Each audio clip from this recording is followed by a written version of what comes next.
Alright, so we just came in here. I gave him a few minutes to sniff around, and we did a little session at Tractor Supply, and I totally see how distracted he was. I do an exercise called distraction bubbles. Yes. Where I essentially stand and I'm boring. Yes. And when they choose to focus on me, I mark and reward them. It did take me a minute waiting on him, staring at everything else that was around to get the kind of focus that I was expecting to get. But he did start to focus, and he did start to focus quite well. And then we went around Tractor Supply, we did some distraction bubbles, and then I had other people, I did have other people working on like breeding him without him jumping, so we did work on off a little bit. Oh, did you find a leaf?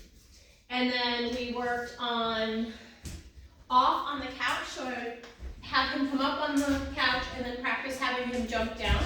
That way if he does get pushy or rude or bitey, you can ask him to get off the couch without having to push. And then I actually started rewarding for coming close, because you'll notice that, so right there's a little distraction on the floor. And when he looks at me, I'm gonna mark and reward. Yes! All right. So, I totally forgot what I was talking about. So, I worked on feeding for come position and feeding for heel position, and we did a couple mini sessions on that. The sessions were super short. He was really exhausted when we came home from Tractor Supply, so I ended up just letting him take a nap. And he's been a really good boy about going potty outside, yes. So I marked him for staying down because he was definitely thinking about jumping. When you hear me say marked, that is going to mean the word yes. Yes pinpoints the exact moment they offered a correct behavior. So some things you can mark and reward or feed them while they're offering it, such as sit. You can feed him while he's offering the sit. You can feed him while he's offering the down. Other behaviors like eye contact, you can't reward him while he's looking at your eyes, because the second you move your hand, that's what he's staring at. So it allows us to pinpoint the exact moment they've offered us the correct behavior. I still use good, like, oh, you're such a good boy, in everyday interactions. But I don't use it to pinpoint the correct behavior, because everybody who interacts with him is going to be, oh, you're such a good boy, what a nice boy you are. And they can actually pollute that marker word and make it so it's not as strong. I also don't say yes like I would in everyday speech. My yes stands out. It's a marker. So I'm just gonna kind of sit in with what we've worked on already a little bit. So I'm not calling it heel or come yet, but I am working on getting him freed up and taking that position. I like to work on come and heel before I teach leave it down, stay, or those impulse control exercises. And even though he's quite boisterous, I also feel like he could be really sensitive. Just little things I've noticed, like me grabbing his collar to put his leash on, or like in tight spaces at the store, he didn't really want to sit in that tight space. So I want to make sure that I'm getting his feet moving before I ask him not to move his feet and have self-control. Because for come and heel, self-control can inhibit their ability to allow us to put them in the correct position. Come. Yes.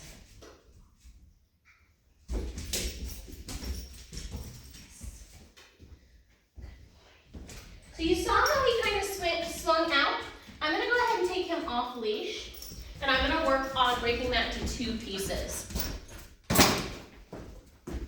So he's distracted by an enrichment feeder I have set in the chair. That's totally fine. I'm going to go back to a distraction bubble. When he pays attention to me, I'm going to mark and reward. Whatever is rewarded is repeated. Yes! Good.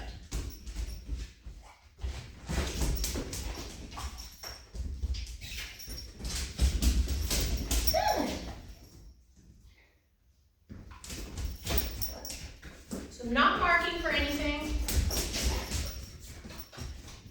Just getting him used to allowing me. See how he got a little nervous there instead of letting me, yes, show him where I wanted him.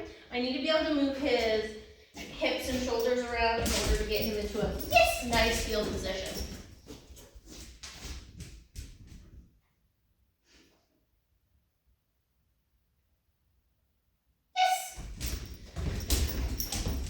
There I was just marking sustained focus. Okay.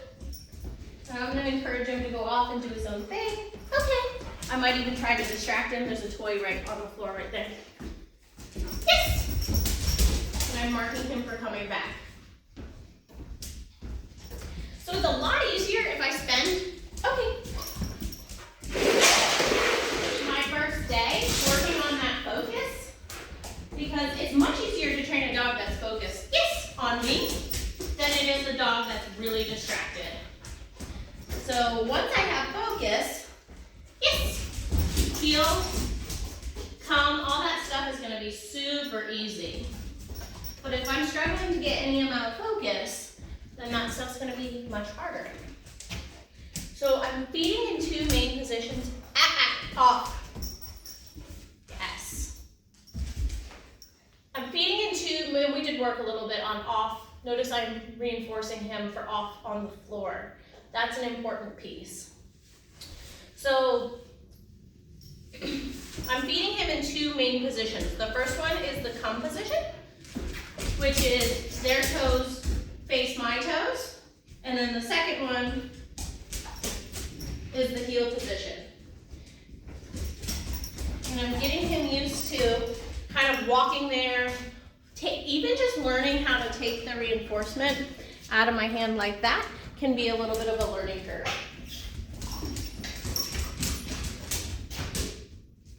Yes.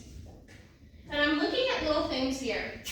And typical of burners, their tails are wagging so big. They don't really know what's going on in their back half of their body, so they can heel really crooked. So I'm really paying attention to how straight he comes in.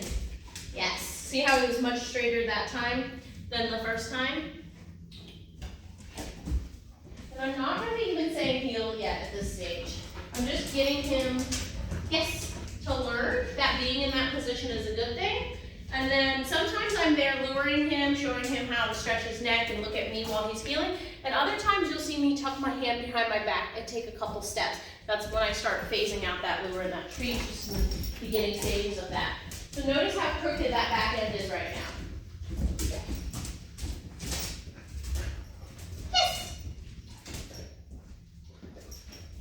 Yes. Yes. Yes.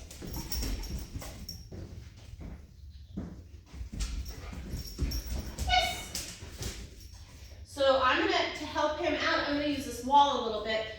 I'm going to be paying really close attention to how comfortable does he feel between me and the wall. Because as I mentioned before, yes, when I was at Tractor Supply, I did notice he was a little concerned about being in tight spaces. See that?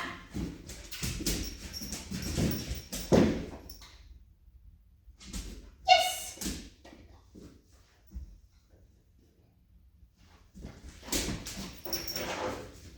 See how he's backing himself out? Yes! I'm not even saying heel yet. I'm just showing him that it's not a bad thing to be in that spot. Where'd it go? It's in my hand.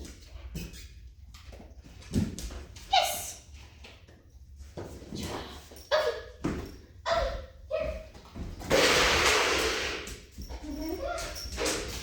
What a smart boy. And then same thing, I'm just feeding him for position, for come, keeping him his toes face my toes. And I've got a handful of his dog food, I'm about out, mixed with a couple pieces of that salmon treat you had. Yes.